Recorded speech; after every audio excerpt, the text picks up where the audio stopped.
So we are into the recording now. Right. So आज का जो लेसन है वो डिफ्रैक्शन से आगे हमने स्टार्ट करना है। इसका जो पिछला कंटेंट है वो पाथ डिफरेंस था। मैं आपको एक ये सारी चीज़ें ज़रा एक वीडियो फ्रेम के अंदर दिखाता हूँ और फिर मैं अपना लेसन स्टार्ट करता हूँ इसमें।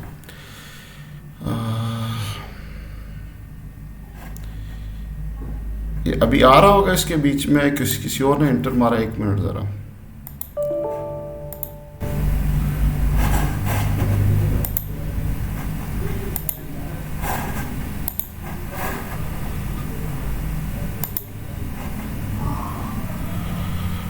अच्छा जी, इसके बाद अब एंट्री जो है वो नहीं है क्योंकि मैंने स्क्रीन स्टार्ट कर देना, वापस इसको नहीं लाना मैंने।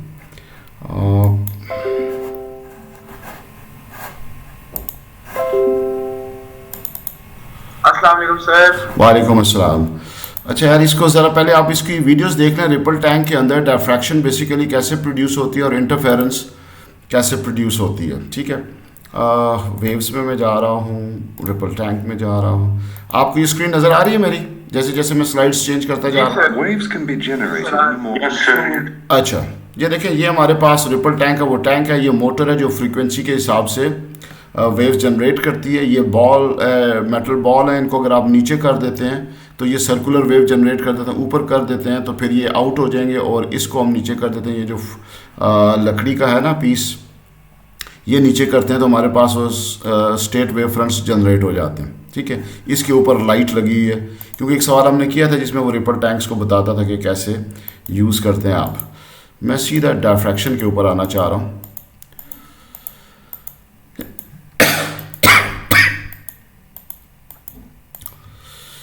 ये हमारे पास है, ये देखें, ये हमारे पास एक नैरो स्लिट है। आपको बड़े गौर से देखना पड़ेगा। इसके अंदर जो है आपके पास ये सर्कुलर वेव फ्रंट्स आ रहे हैं। ये जो बड़ी स्लिट है इसके बीच में जो वेव है वो ऑलमोस्ट स्ट्रेट नज़र आ रही हैं। शायद आपको इतना अच्छा व्यू ना मिले, बट ये ऐसा कॉन्सेप्ट है कि जिसको आप ऑलरेडी पहले ही ग्रैब कर चुके हुए हैं। इससे आगे हम चलते हैं।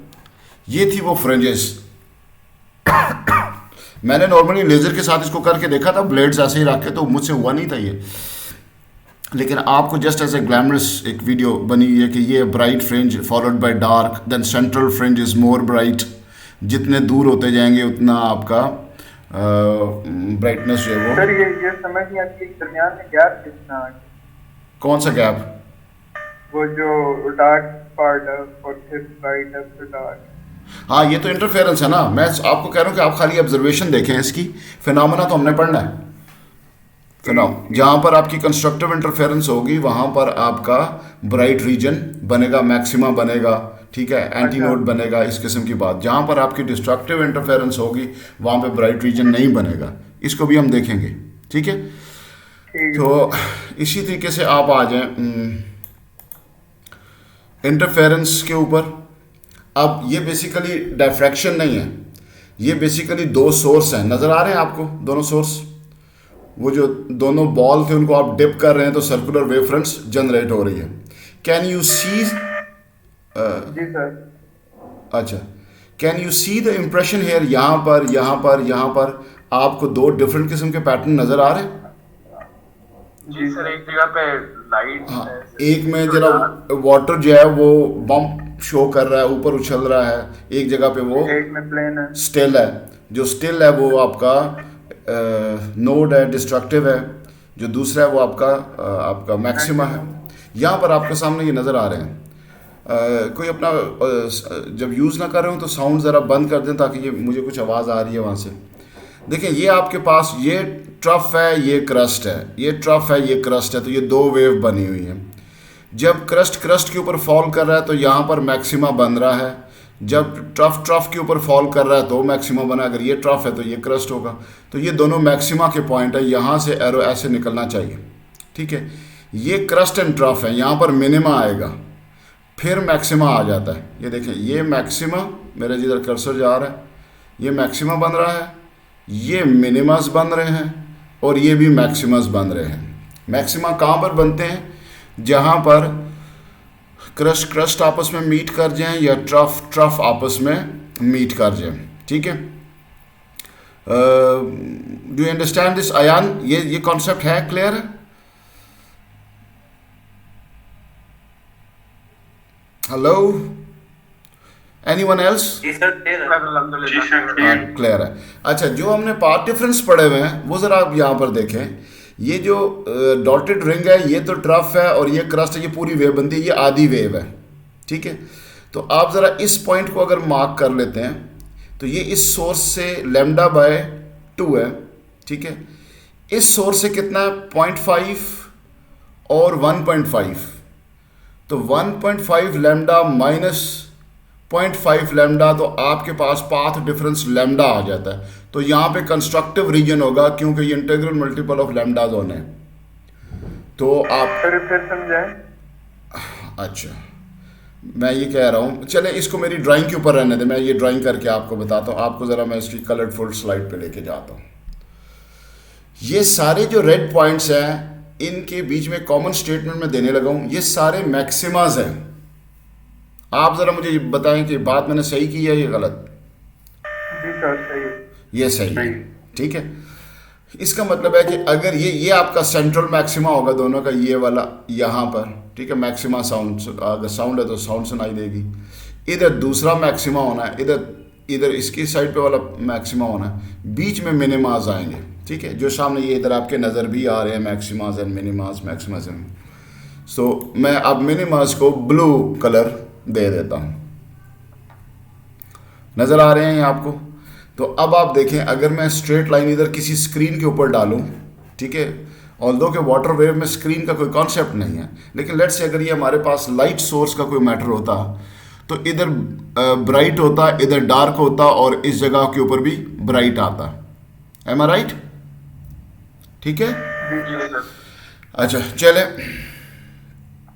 ये उसने एरोस के साथ लगा दिया है। अब bright followed by dark followed by bright, ये अगर लाइट का केस है। अगर साउंड का केस है तो लाउडर साउंड, फेंट साउंड या क्वाइट, फिर लाउडर साउंड। तो ये अगर वाटर का केस है तो एक जगह पे वाटर जंप करेगा लाउडर एम्पलीट्यूड के साथ, दूसरी जगह के ऊपर वाटर जो है वो स्टिल होगा। ठीक है जी, ओके। तो ये तो मैंने आपको इसका विजुअल दिखाई है आपको। अब मैं इसको आपको लेके जाता हूँ इसके टॉपिक की तरफ।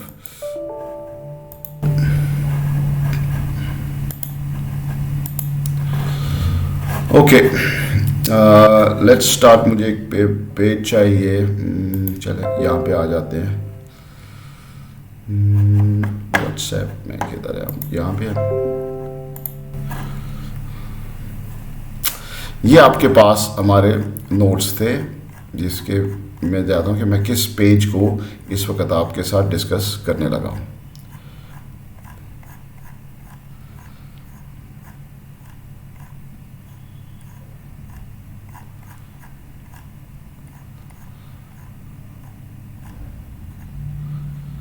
ये पास्ट डिफरेंस वगैरह हमने यस्टरडे किए थे। हम आ रहे हैं इस पे two source interference using water wave, जिसको अभी हमने किया था। उसमें हमने सर्कुलर वेव्स जनरेट की थी। इसके बीच में हम सर्कुलर वेव जनरेट नहीं कर रहे हैं। इसके बीच में हम रख लिए रहे हैं कि एक सोर्स है, इस सोर्स से वेव डायफ्रैक्ट करेगी और फिर इन दो स्लिट में से पास करेगी और यहाँ से फर्दर डायफ्रैक्शन में जाएगी। रीज़न ये है कि दो सोर्स से जब डायफ्रैक्शन होगी तो वो कहीं ना कहीं पे मीट करेंगे, जैसे इन डॉट्स के ऊपर मीट कर रहे हैं, तो हमारी इंटरफेरेंस स्टैब्लिश हो जाएगी with the help of diffraction.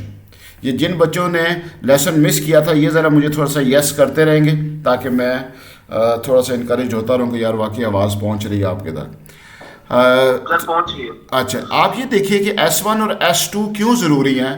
Coherence, दो सोर्स तो ज़रूरी हर सूरत में है ताकि इंटरफेरेंस हो। और अगर रेगुलर इंटरफेरेंस चाहिए हमें एक बिल्कुल तरतीब के साथ, जैसे उस स्ट्रोब इफेक्ट में आप देख रहे थे वाटर रेगुलर मूव कर रहा था, तो फिर इन सोर्सेज का कोहेरेंस होना ज़रूरी है। कोहेरेंस क्या होता था जी? कोहेरेंस क्या होता है? ये आपके सामने इधर ये डेफिनेशन पड़ी हुई है। Waves having a constant phase difference. Waves एक दूसरे के साथ जो उनके साथ फेज डिफरेंस में वो ट्रेवल कर रही हैं वो बाद में चेंज नहीं होगा, वरना आपके पास बड़ी कॉम्प्लेक्स किस्म की इंटरफेरेंस आ जाएगी। जो मेरे ख्याल में इस स्टेज के ऊपर आपके लिए पढ़ना जो है वो मुश्किल ही है। तो एम आई क्लियर के कोहेरेंस के लिए हमने 2 स्लिट्स को रखा है। अयान बेटा बताइए, ठीक है जी। तो इस वजह से, या वरना हम 2 सोर्स रख देते। सोर्सेज में पोजीशन ये होती है कि हो सकता है उनसे चीज़ वो बाद में कोहेरेंस ना रहते, ठीक है जी। अगर लेट्स से वो 2 इलेक्ट्रिकल सोर्स ही हैं तो हो सकता है एक मोटर जो है उसकी इलेक्ट्रिसिटी फ्लक्चुएट कर जाए, दूसरे की ना कर, तो फिर वो कोहेरेंस उनकी ख़राब हो जाएगी और इनके फिर ये पैटर्न भी ख़राब ही बनेंगे। फाइन। तो यहाँ से मैं चलता हूँ नेक्स्ट पेज के ऊपर। देखें, ये आपको एक बहुत ही ब्रॉडर वे में दिखाई हुई है। ये जो राउंड ट्रिप है सारे, ये डायफ्रैक्शन है, और जो आपस में क्रॉस मैच कर रहे हैं ये इंटरफेरेंस है। अभी बाज़ल ने मुझे कहा था कि सर ये ज़रा दोबारा बताएं आप। मैं आ रहा हूँ इंटरफेरेंस को एक्सप्लेन करने के लिए कि मैक्सिमा कहाँ पर बनता है और मिनिमा कहाँ पर बनता है, ठीक है। अब यहाँ पर आपका वाटर वेव चूंकि कंसिडर की हुई है, तो ना तो यहाँ पे ब्राइट फ्रिंजेस या डार्क फ्रिंजेस, ये तो वो तो लाइट का केस होता है, ना ही लाउडर साउंड और फेंट साउंड आएगी, वो तो साउंड का केस होता है। यहाँ से सिर्फ पानी की शेप आप देखेंगे कि आपका जो मैक्सिमा है वो क्या है, उसमें पानी उछल रहा होता है, मिनिमा में नहीं उछल रहा होता, स्टिल होता है। तो अब देखते हैं कि ये जो हमारे पास ये लाइंस गुजर रही हैं, ये बेसिकली ऐसे शो हो रहा है। ये देखें, ये कौन से हैं, ट्रफ एंड ट्रफ है ये वाला, बोलेंगे आप हर सूरत में ट्रफ एंड ट्रफ है ना। सर ये मैक्सिमा है। मैक्सिमा है, ये क्या है मैक्सिमा। तो फिर हमने यहाँ से एक लाइन गुजार दी। यहाँ पर अगर हमारा डिटेक्टर पड़ा हुआ है या ऑब्जर्वर पड़ा हुआ है, तो वो यहाँ पे क्या ऑब्जर्व करेगा, जिधर मेरा कर्सर है वो मैक्सिमा ऑब्जर्व करेगा। अब ज़रा इस पॉइंट को देख लें आप, ये इस वक्त पॉइंट इस सोर्स से कितना दूर है इन टर्म्स ऑफ लैम्डा। ये और ये 1 लैम्डा, 2 लैम्डा और यहाँ तक 3 लैम्डा, तो इसका पाथ डिफरेंस हमारे पास आया 3 लैम्डा, ठीक है। अब दूसरे सोर्स से पता करते हैं, 1 लैम्डा एंड 2 लैम्डा, तो पाथ डिफरेंस हमारे पास किसके बराबर आया, 3 लैम्डा माइनस 2 लैम्डा कितना आ जाता है, लैम्डा। तो जब भी हमारे पास path difference lambda, path difference 0 lambda, 2 lambda, 3 lambda, 4 lambda, 5 lambda, यानी होल नंबर ऑफ लैम्डास आते जाएंगे 0 के बाद, तो फिर वो हमारा होगा मैक्सिमा। इसका सवाल कैसे आता है? सर आपने कहा है कि ट्रफ जो है वो लैम्डा बाय 2 पे आती है इधर। हाँ, ट्रफ लैम्डा बाय 2 पे है। ट्रफ तो क्वार्टर पे नहीं आनी चाहिए। क्यों? वो तो वेव के मुताबिक वेव के लिए होता है ना। किसके लिए सर? वो तो स्टेशनरी वेव के लिए होता है ना, पाई बाय 4 सर। वो हाँ, वो पाई बाय 4 नहीं, लैम्डा बाय, वही लैम्डा बाय 4 ना। अच्छा लड़के, ऐसा है बाज़ल, मैं चूँकि इस वक्त मेरी एक्सेस जा नहीं रही है इसकी तरफ, चले मैं इस पे आपको एक साथ पे ना बोर्ड भी ओपन कर लेता हूँ। 1 मिनट मुझे दीजिएगा आप ज़रा। Okay fine.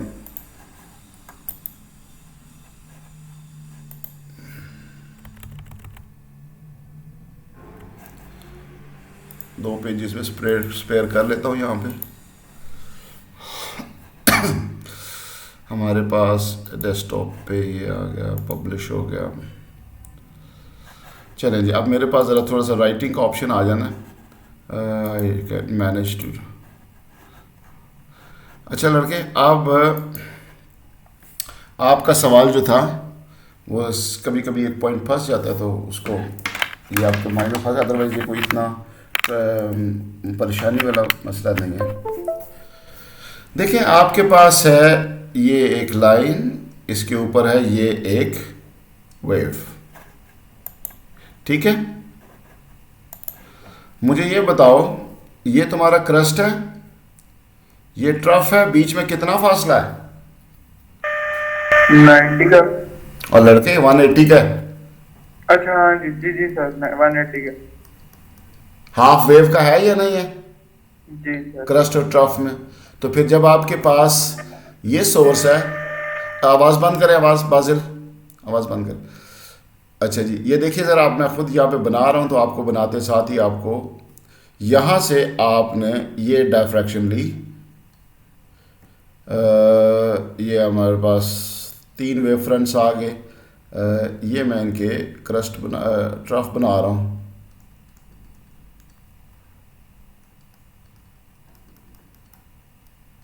ठीक है, ये मेरे पास अब दूसरा था।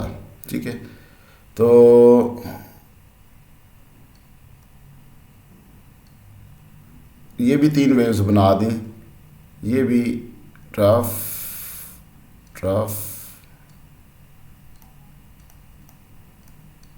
अब देखो, मैं इस पॉइंट को ले रहा हूं, ये पॉइंट है, ये इससे कितने लैम्डा के ऊपर दूर, 1 लैम्डा, 2 लैम्डा एंड यहां तक 3 लैम्डा बनते हैं या नहीं? जी सर। तो इसका पाथ डिफरेंस S1 का इस O पॉइंट से, S1 का O से क्या नाम है इसका, हारिब, यही वो पाथ डिफरेंस वाला कॉन्सेप्ट है। आपका ये पार्टिकल कितना दूर है? 3 लैम्डा दूर है। ठीक है, S1O। अब ये आपके पास S2O है, ये कितना दूर है? 1 लैम्डा, 2 लैम्डा, 3 लैम्डा। तो S2O आपके पास 3 लैम्डा है। दोनों का जो डिफरेंस होगा वो आपका पाथ डिफरेंस होता है, दैट इज 0। तो 0 के ऊपर आपका मैक्सिमा बन जाता है। ठीक है जी, यहां पर आप, मैंने वो ब्लैक डॉट लगा दिया। ओके, अब मैं इसको ट्राई कर रहा हूं, ये वाला पॉइंट है मेरा, इधर भी मैक्सिमा बनता है। ये क्या है? क्रस्ट टच हो रहा है और ये भी क्रस्ट टच हो रहा है। ठीक है, तो आपके पास 1 lambda, 2 lambda, 2.5 lambda, so this is 2.5 lambda S1O। और ये भी आपके पास कितना जा रहा है? 1 लैम्डा, 2 लैम्डा एंड 2.5। तो पाथ डिफरेंस इधर भी क्या आया? 0।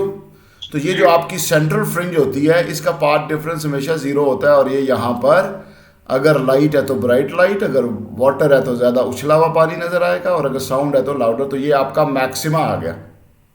ठीक है जी, मैक्सिमा, क्योंकि इनके सबके पाथ डिफरेंस 0 थे।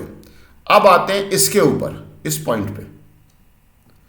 ये इस सोर्स से दूर है 2 लैम्डा पे, S2O से ये 2 लैम्डा के डिस्टेंस के ऊपर है। और इधर से ये कितना दूर है? 1, 2 एंड 3 लैम्डा S1O से। तो पाथ डिफरेंस कितना हुआ फिर? 1 लैम्डा, 1 लैम्डा हुआ ना। तो जहां पर हमारे पाथ डिफरेंस n लैम्डा की फॉर्म में होंगे, वेयर n इज 0, 1, 2, 3, 4 ऐसे होंगे, यानी कि लैम्डा बाई 2 या 1.5 लैम्डा ऐसे नहीं होंगे। तो वहां पर हमेशा आपका बनेगा मैक्सिमम। ये आपका दूसरा मैक्सिमा मैंने यहां पे बना दिया। इनके बीच में ये एक क्रस्ट और ट्रफ आ रहा है, 1 लैम्डा, 2 लैम्डा, 3 लैम्डा। इसका पाथ डिफरेंस है 3 लैम्डा यहां पर, और यहां पर कितना? 1 लैम्डा, 2 लैम्डा एंड 2.5 लैम्डा। तो जब 2.5 लैम्डा, तो पाथ डिफरेंस कितना आ जाएगा? 0.5 या लैम्डा बाई 2। तो लैम्डा बाई 2 की कॉम्बिनेशंस जितनी भी हैं वो बताएंगी वहां पे मिनिमम, वहां पर मिनिमा आपका बनेगा। ये एक तो ड्राइंग में आपको चाहिए, मिनिमा को मैं स्मॉल m से रिप्रेजेंट कर देता हूं। ठीक है, अगर आपने एक्सप्लेनेशन देनी है, डिस्क्रिप्शन करना है, तो वहां पर स्टेट एंड एक्सप्लेन का ऑप्शन आता है जी। यहां पर मिनिमा बनेगा, क्योंकि इनका जो पाथ डिफरेंस है वो of the order of lambda by 2, 3 lambda by 2 या 5 लैम्डा बाई 2। और इसको आप पाई की फॉर्म में भी रख सकते हैं। ठीक है ना, तो उसमें भी आप दे सकते हैं कि उसकी फॉर्म में है ये। लैम्डा को अगर आप 2 पाई रिप्रेजेंट करते हैं, तो लैम्डा बाई 2 को पाई, 3 पाई, 5 पाई इस फॉर्म में है। तो इस वजह से जी है। जी जी सर वो हमजा कह रहे हैं इसको इन कर लें, वो काफी देर से इंतजार कर रहा है। Alright,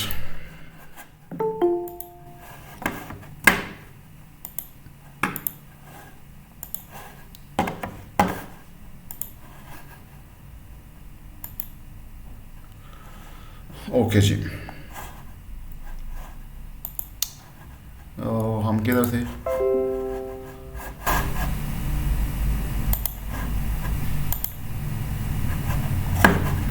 point. तो can we move forward now यहाँ से? Yes sir. चले, हमजा आपने ज्वाइन कर लिए बच्चे? अस्सलाम वालेकुम सर। जी सर, हाँ, कर लिया। वो मसला नहीं है, रिकॉर्डेड लेसन जा रहा है तो होपफुली ये वीडियो अपलोड हो जाएगी आपके सामने, ठीक है? ठीक है ठीक है सर। हाँ, ये मेरे तो ये भी आपके पास सीरीज ऑफ ये बनी हुई है। और अगर आपको कहता है कि डायफ्रैक्शन ड्रॉ करके दिखाएं तो आप इस तरीके से एक्सपेरिमेंट एक प्लान करके उसको ड्रॉ करके भी दिखा सकते हैं, ठीक है? तो अयान खान, ये डन है, मैक्सिमा मिनिमा डन है सारे? सर आवाज कटिए, फिर से पूछेंगे। मैंने कहा बेटा ये कॉन्सेप्ट डन है, कैन वी मूव फॉरवर्ड आगे? जी सर, ये कॉन्सेप्ट क्लियर हो गया। ये कॉन्सेप्ट क्लियर हो गया, ठीक है जी। या रिटन फॉर्म में भी आगे मौजूद है, आगे ये डिटेल्स वगैरह हैं। ज़रा आ जाए इस एक्सपेरिमेंट की तरफ। स्टार लगा हुआ है यहाँ पे, जहाँ पे मेरा पेंसिल वर्क हुआ है ना, उसको आपने ज़रूर दोबारा देखना है कि ये किस वजह से इसको सम टाइम टिक को मैंने लगाया होता है कि ये बात मैंने क्लास के अंदर डिस्कस करनी है, ठीक है?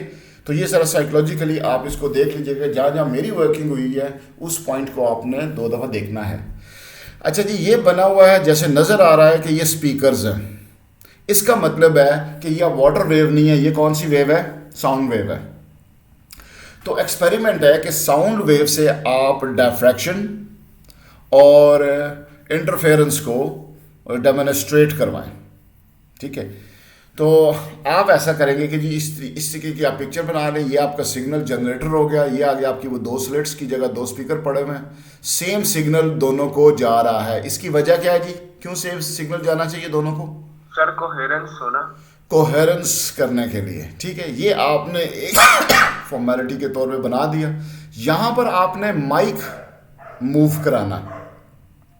जब आप माइक मूव कराओगे यहाँ पे, तो आप माइक सीआरओ के साथ टच होगा। एक सीआरओ की भी पिक्चर बना दो या उसका साइन बना दो, तो आपको सेवरल जगह के ऊपर मैक्सिमा एंड मिनिमा की सीरीज नज़र आए, मतलब नोटिसेबल होगी, ठीक है?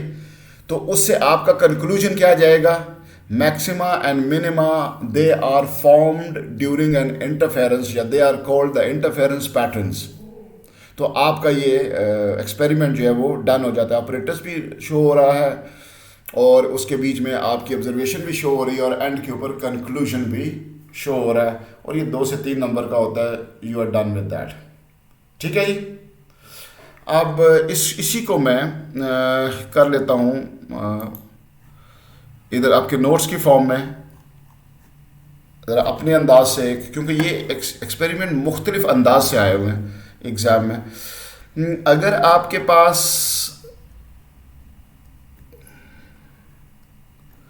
ये लाइट सोर्स है,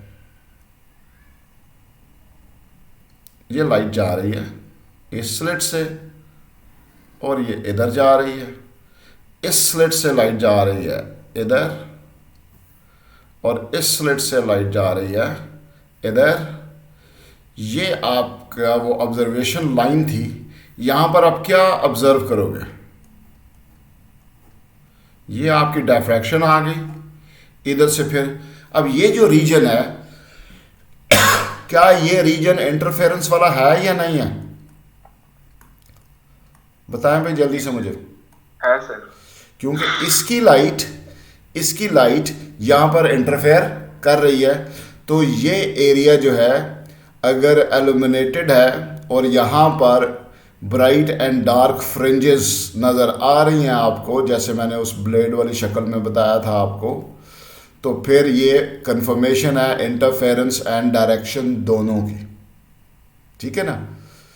इज जस्ट लाइक दैट। और अगर खाली एक्सपेरिमेंट आ जाता है जी कि आप डायफ्रैक्शन शो करें, डेमोन्स्ट्रेट करवाएं, और आपको वो साउंड देता है या आपको वो देता है, क्या उसे कहते हैं, लाइट वेव देता है, तो आप ऐसा करें, एक स्लिट लें। अब आपको 2 स्लिट की ज़रूरत नहीं है, कोहेरेंस शो करने की ज़रूरत नहीं है। तो जब लाइट सोर्स पीछे होगा तो ये एरिया आपका इल्यूमिनेटेड होगा। एम आई राइट? जी सर। इल्यूमिनेटेड, तो फिर ये डायफ्रैक्शन हुआ ना, आपकी लाइट तो बेसिकली एक लेजर थी, ठीक है, जी सर। या मोनोक्रोमेटिक थी, तो वो जाके इतनी जगह पे फैल गई, और फैलना क्या है, स्प्रेडिंग क्या है, दैट इज डिफ्रैक्शन। ठीक है जी, फाइन। और अगर इसी का आपको वो साउंड का कहता, तो आप इधर साउंड का वही माइक आप इधर रख देते, तो आप कहते कि इस एरिया के अंदर साउंड जो है वो डिटेक्टेबल है। लेकिन क्या चीज़ आप नहीं करेंगे इसमें, आप मैक्सिमा और मिनिमा नहीं बताएंगे इसमें। अगर खाली डिफ्रैक्शन का एक्सपेरिमेंट है, क्यों नहीं बताएंगे साउंड के मैक्सिमा और मिनिमा? जी सर। सर क्योंकि ये पूरा एरिया में आवाज आएगी ना। पूरे एरिया में आवाज आएगी, इसमें कोई इंटरफेरेंस हो ही नहीं रही है, सोर्स ही एक है। सोर्स ही एक है, इंटरफेरेंस नहीं हो रही। तो इन बातों का आप ख्याल रखेंगे ये छोटे छोटे क्वेश्चंस को हैंडल करने में। ठीक है जी, चलिए आगे। तो आपके पास ये तीनों फॉर्मेट आने चाहिए। पानी क्या करता है, आपके पास पानी में रिपल टैंक ले लें और कहें कि जी ये पॉकेट्स ऑफ वाटर जो हैं वो जंप फॉर्म में हैं, या स्ट्रोब इफेक्ट से आप देख रहे हैं, या आप ऐसा करेंगे कि CRO तो नहीं ले सकते ना, वाटर वेव का एक्सपेरिमेंट कर रहे हैं, तो क्या डिवाइस इस्तेमाल करेंगे अगर आपने डेमोन्स्ट्रेट कराना है? देखिए मैंने आपको जो पहले एक्सपेरिमेंट बताया है इस जगह के ऊपर, ये वाला जो था, ये तो आप पेपर के ऊपर शो हो रहा है ना। प्रैक्टिकली अगर आपने ये डेमोन्स्ट्रेट करवाना है तो ये लाइनें ऐसे तो नहीं लगी हुई नजर आएंगी। आपको क्या करना पड़ेगा, आप ये पिक्चर ऐसे ही बनाएंगे S1 और S2 की, जो सामने ऑब्जर्वेशन स्क्रीन है, आप कहोगे कि जी रिपल टैंक के अंदर, जैसे मैंने आपको वो दिखाया कि दो बॉल्स जो थे वो मूव कर रहे थे, सर्कुलर वेव्स बना रहे थे, तो आप कहोगे कि स्लो मोशन कैमरा से या मैं पिक्चर्स ले लूँगा, तो पिक्चर्स के अंदर उसके जो जंप्स हैं और जो स्टिल वाटर है वो क्लियर नज़र आ रहा होता है, और आपको पता चल जाएगा कि ये इंटरफेरेंस पैटर्न हैं ये वाले। ठीक है जी, ओके। और नेक्स्ट अब चलते हैं, ये जो काफ़ी सारी ये चीज़ लिखी हुई है ना, ये बहुत ही माइन्यूट लेवल है और फारग किस्म की है, वो पहले समझ आ जाता है बंदे को क्या हो रहा है क्या नहीं हो रहा। ये आ रहा है हमारे पास लाइट एक्सपेरिमेंट, इसको कहते हैं young double slit interference using light. ये वही एक्सपेरिमेंट है जो ये वाला है, इसमें यूजिंग वाटर वेव है, इसमें ये देखिए ज़रा, इसके सोर्स देखिए आप, इसका सोर्स यहाँ से स्टार्ट हो रहा था, ये इसका सिंगल सोर्स है, डायफ्रैक्ट होता है, फिर दोनों स्लिट्स में से गुजरता है, फर्दर डायफ्रैक्शन होती है, कोहेरेंस अचीव होती है और इंटरफेरेंस नज़र आती है। अब लाइट रखना है हमने, और इस सोर्स को ज़रा हम वर्टिकल करके देख रहे हैं, तो ज़रा देखिए हम इसको कैसे करते हैं, और उसकी कंडीशन क्या है, उसमें एक ज़रा फॉर्मूला वो इंट्रोड्यूस करवा देता है। ये आपके सामने लाइट सोर्स है, यहाँ से मोनोक्रोमेटिक लाइट इंटर की जा रही है। ठीक है जी, मोनोक्रोमेटिक लाइट का फ़ायदा क्या है कि वो डिस्पर्स नहीं होती है, उसके अंदर से बाकी कलर्स नहीं निकलते हैं। अगर आप वाइट लाइट यूज़ करोगे तो हो सकता है बाकी वेवलेंथ्स जो हैं वो सेपरेट होना शुरू हो जाएं और एक फिर अगेन कॉम्प्लेक्स किस्म की इंटरफेरेंस आ जाए। ये फर्दर जाती हैं टू स्लिट्स के अंदर, यहाँ पे कहीं ये स्लिट नज़र आ रही होगी, ये स्लिट A है और ये स्लिट B है, यहाँ से डायफ्रैक्शन हो रही है, और आपके सामने सेंट्रल फ्रिंज अगर ब्राइट है followed by dark, then bright, then dark, then bright, then dark. ठीक है, यहाँ पर एक चीज़ मैं थोड़ा सा और ऐड कर देता हूँ, इसी डायग्राम को आप ज़रा देखिएगा, मैं उस पेज के ऊपर ड्रॉ करता हूँ जो मैं कर रहा था। यहाँ पे मैं इसको ऐसे ड्रॉ करता हूँ कि आपके पास ये वो ऑब्जर्वेशन लाइन है जिसके ऊपर आप ऑब्जर्व कर रहे हो, here is your central fringe maxima जो है। ठीक है, तो आप मैं ज़रा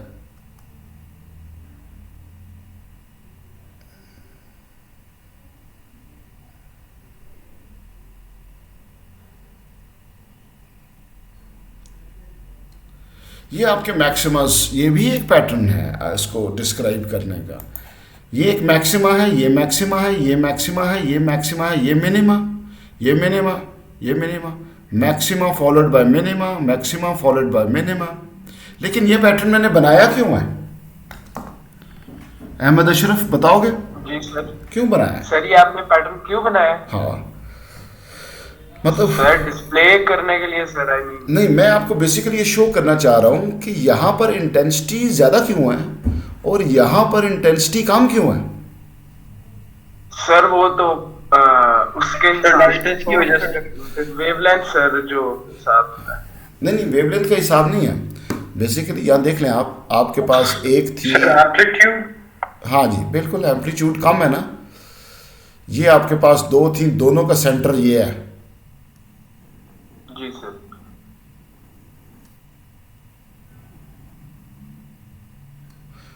आप जरा यहां पर देखें, यहां पर जब ये मीट करती हैं,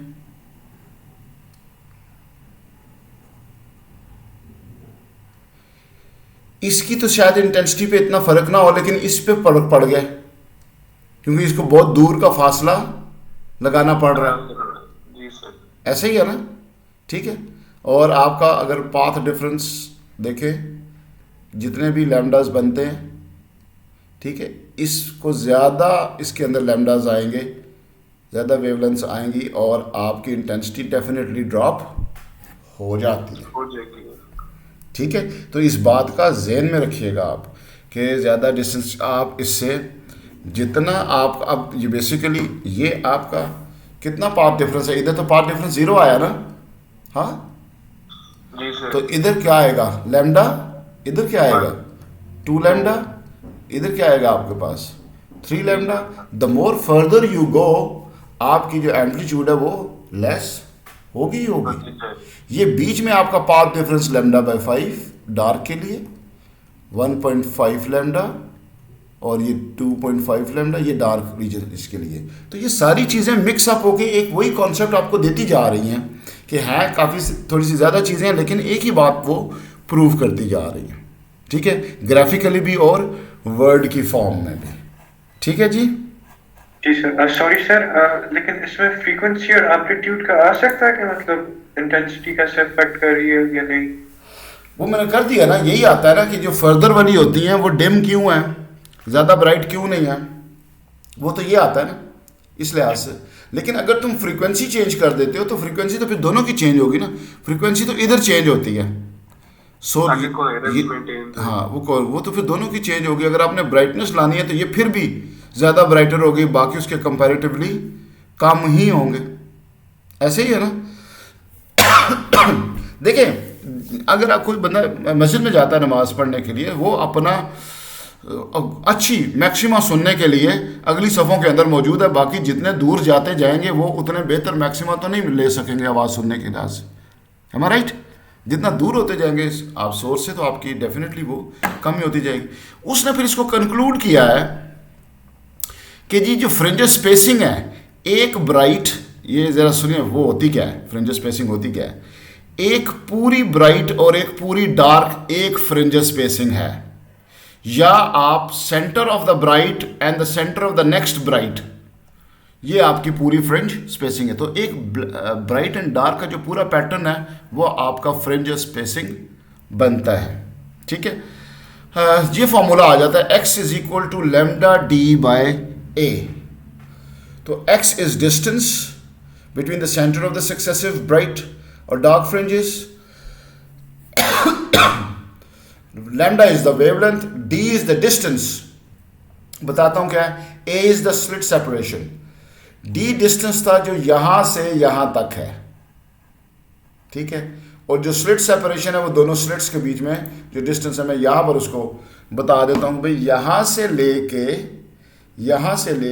यहां तक का जो फासला है दैट इज d, इन दोनों का जो है that is a is equal to lambda D by A. अब अगर आप फ्रिंजेस का इफेक्ट देखना है कि फ्रिंज का साइज बड़ा करना है या क्या करना है, तो ये सारे फैक्टर्स उसके सामने पड़े हुए, 3 फैक्टर्स हैं। लेकिन जो बातें डिस्कस आपसे करनी है वो 3 से ज़्यादा है। जैसे फॉर एग्जांपल यार ये टॉपिक लिया हुआ आपने पहले किया, डबल स्लिट या मिस हुआ था ये? सर मिस हुआ था ये। आप देखें x is proportional to lambda. x क्या है, ये साइज है ब्राइट और डार्क फ्रिंज का, दिस इज योर x। अगर आप ज़्यादा वेवलेंथ की लाइट इस्तेमाल कर लेते हैं तो एक्स क्या होगा, बढ़ जाएगा, ऐसे ही है, एक्स बढ़ जाएगा। तो इसका मतलब है एक्स आपका इंक्रीज हो गया। मुझे सिर्फ ये बता दो जो इस फॉर्मूला में नहीं है, इसकी ब्राइटनेस पे क्या फ़र्क पड़ा? एक चीज़ बड़ी हो गई है, ब्राइटनेस पे क्या फ़र्क पड़ा? ब्राइट आप देखें, ये इसमें डायरेक्ट इन्वॉल्व नहीं है इस फॉर्मूले में, लेकिन एक्चुअली है। ब्राइटनेस आपकी होती है फ्रीक्वेंसी बेस्ड। जो आपकी स्ट्रेंथ है, इंटेंसिटी ऑफ लाइट है, उसमें फ्रीक्वेंसी आती है ना, फ्रीक्वेंसी स्क्वायर के बराबर है वो, प्रोपोर्शनल है। Yes, sir. तो अगर लैम्डा बढ़ा दिया तो फ्रीक्वेंसी क्या हुई, डिक्रीज हो जाएगी। डिक्रीज हो जाएगी, तो फिर ब्राइटनेस रिड्यूस हो जाएगी। लेकिन ये बातें आपने करनी है, लिखनी है। ये नहीं कि आपने खाली आंसर दे दिया कि ये बड़ा। स्टेट एंड एक्सप्लेन में आप बताएंगे कि when the lambda increases the frequency decreases, so the brightness decreases. ठीक है जी। अब ब्राइटनेस डिक्रीजेस के अंदर आप कह सकते हो कि the bright fringe become less bright, और जो डार्क वाली फ्रिंज है वो तो डार्क ही रहती है ना। ठीक है, या आपका जो कंट्रास्ट है वो कम हो जाएगा। फाइन, अब आ जाते हैं। सॉरी सर जो पैटर्न है ब्राइटनेस का सर, वो तो सेम ही होगा ना सर, कि वो सेंट्रल फ्रिंज तब भी ज्यादा ब्राइट होगी बाकी सबसे जो ऑर्डर्स होंगे। हाँ, वो जो उसकी पूरी फैमिली आ रही है इससे, वो वही होगा जो आप कह रहे हो उसके कंपैरेटिवली। लेकिन अगर तुम ये जो पीछे वाली स्लिट है, यंग डबल स्लिट है, जिसमें छोटा लैम्डा था, और नई स्लिट लेकर आते हो उसमें बड़ा लैम्डा आ जाता है, तो उसके अंदर उन दोनों के कंपैरिजन में फ़र्क होगा। ठीक है, ओके फाइन। आगे दूसरा आ जाता है कि अगर आप इस प्रोपोर्शनल टू डी, अगर ये डी बढ़ा दोगे तो भी ये बढ़ जाती है, लेकिन जितने दूर चले जाएंगे उससे क्या होगा, ब्राइटनेस डिक्रीज होगी। नहीं, वेवलेंथ तो नहीं, उससे आपकी इंटेंसिटी जो है वो कम हो जाएगी ना, डिस्टेंस बढ़ गया। सोर्स लाइट रखी हो ना, जैसे तुमने टॉर्च दीवार के साथ रखी है और उसको फिर आपने दूर ले गया तो उसकी ब्राइटनेस तो कम हो जाएगी ना। क्या ख्याल है? ये आपने दूर कर दिया है, जब दूर कर दोगे तो ब्राइटनेस कम हो जाएगी। उसका जिक्र इधर आया नहीं, आपको खुद अपने एक्सपीरियंस से ये बात बतानी है। स्लिट्स सेपरेशन जितना कम होगा ये उतनी ज़्यादा होंगी। ठीक है जी, जितना ये क्लोज होंगी उतनी ये बड़ी होंगी, जितने ये दूर होंगे उतने ये छोटी होंगी। ठीक है जी। उसके बाद आता है विड्थ। विड्थ क्या होती है वो उस फॉर्मूला में नहीं गिवन। विड्थ होती है कि अगर ये जो होल्स हैं, मीन्स ये जो स्लिट्स हैं, ये आपके सामने ये दो स्लिट्स हैं, हम ऐसा करते हैं इनका फासला उतना ही रखते हैं, गैप बढ़ा देते हैं, इसको कहते हैं विड्थ इंक्रीज हो गई है। ठीक है, सेपरेशन सेम है। जब विड्थ आपकी बढ़ जाएगी तो मोर ब्राइटनेस जो है वो अवेलेबल होगी, आपका कंट्रास्ट अच्छा हो जाएगा। Are you getting my point? ये बिल्कुल ऐसे ही है कि आपने अपनी आंख थोड़ी सी बंद की हुई थी, पूरी खोल ली है आपने आंख, तो अब आपको चीज़ें ज़्यादा क्लियर नज़र आ रही हैं या नहीं ना आ रही? आती है ना। ठीक है, साइज में उतने होंगे, सिर्फ कंट्रास्ट बेटर हो जाएगा। डार्क ने डार्क ही रहना, ब्राइट मोर ब्राइट हो जाएगा। ठीक है, तो ये इसके ऊपर डिस्कशन थी। और सर इंटेंसिटी ज्यादा होगी या कम होगी? इंटेंसिटी बढ़ जाती है ना सर, तो बेसिकली इस तरह नहीं होना चाहिए जितना छोटा उसकी मतलब स्पेस हो उतना ज्यादा इंटेंस निकलेगा लाइट उधर से? नहीं, लाइट आप इसका यूं समझे, कभी कभी तुमने ये किया होना है अपने कैमरा के साथ कि जब आप पिक्चर ले रहे होते हो तो आप सबसे पहले लेंस को साफ करते हो। ठीक है, लेंस को अगर कोई मैल भी फंसी होती है, क्यों नहीं हो सकती, डस्ट है पॉकेट में लगती शकती है, कभी उसको क्लीन करना पड़ता है प्रॉपर, तो उससे उसकी स्लिट नैरो हो जाती है। जब नैरो हो जाती है तो उतना अच्छा ब्राइट इमेज आपका नहीं आता, फोटो उतना ब्राइट नहीं आता। जब आप उसको साफ करते हो, समझ लें आपने उसकी विड्थ बढ़ा दी है। ज़्यादा लाइट उसमें से गुजरने के चांसेस हैं, तो फिर वो जब मोर ब्राइट हो जाती है उसमें। ठीक है जी, ये 3-4 चीज़ें आप पढ़ लेनी है। फिर वो कहता है इंस्टेड ऑफ मोनोक्रोमेटिक लाइट, अगर वाइट लाइट आप इस्तेमाल करेंगे तो फिर कलर्ड फ्रिंजेस बनती हैं, क्योंकि वो डिस्पर्स हो जाती है। ठीक है जी, आपने इनको देख लेना है। आगे इनके क्वेश्चंस हैं, सॉल्यूशन साथ दिए हुए हैं। आपने ये करना है कि कल शाम की जो क्लास होगी 6:30 बजे की, उसमें आपने मेरे साथ 1-2 क्वेश्चन ज़रूर डिस्कस करने के साथ जी ये वाला क्वेश्चन जो है वो समझा दें। और कल मैं डिफ्रैक्शन ग्रेटिंग के ऊपर और थोड़ा सा स्टेशनरी वेव को, सैटरडे को मैं क्वेश्चंस कराऊंगा इसके डबल स्लिट के और वेव्स के दूसरे। आप उसमें सारी क्लास के साथ कंबाइन होंगे। 12 बजे में मैंने क्लास लेनी है वो। ठीक है, तो फिर स्टेशनरी वेव जब आप मेरे साथ फिनिश कर लेंगे तो फिर उसके वेव क्वेश्चन भी हम साथ शामिल कर लेंगे इसमें। ठीक है जी बच्चों, कोई इशू है तो मुझे प्लीज़ बताएं। ये सर फिर से बता रहा हूँ, कब करनी है ये आपने? मैंने बेटा कल क्लास होगी 6:30 पे। ठीक है, 6:30 पे। उसमें हम पढ़ेंगे इससे अगला टॉपिक डिफ्रैक्शन ग्रेटिंग। और ये जो आपको सॉल्व क्वेश्चन सामने नज़र आ रहे हैं, आप इससे गो थ्रू हो जाओगे। अगर इसमें कोई इशू आता है तो आप मुझसे वो पूछें, अदरवाइज़ मैं सिंबॉलिकली 1-2 टच कर लूँगा और फिर हम आगे चलेंगे, क्योंकि क्वेश्चन मैं बाकी क्लास के साथ करा रहा हूँ ना, समझे। जो सैटरडे को क्लास होगी उसके बीच में मैं क्वेश्चन ही कराऊँगा ना, तो फिर हम टॉपिक पहले पढ़ लेते हैं। ठीक है अच्छा, इसमें ये सही है सर। वो कल सर फैज ने भी 7:15 की ये क्लास रखी हुई है ऑनलाइन, तो अगर आप टाइमिंग का थोड़ा देख सकते हैं। 7:15 देखिए हमारी केमिस्ट्री की भी ऑनलाइन क्लास होनी। 6:30 और 6:15 कर लें, क्योंकि देखो 6 बजे मगरिब हो जाती है, नमाज होती है 10-15 मिनट, तो अब चेंज कर सकते हैं, आप मुझे बता दें। तो सर हेलो,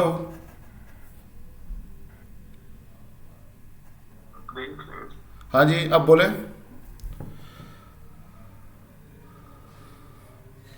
हेलो, हाँ जी सर। सर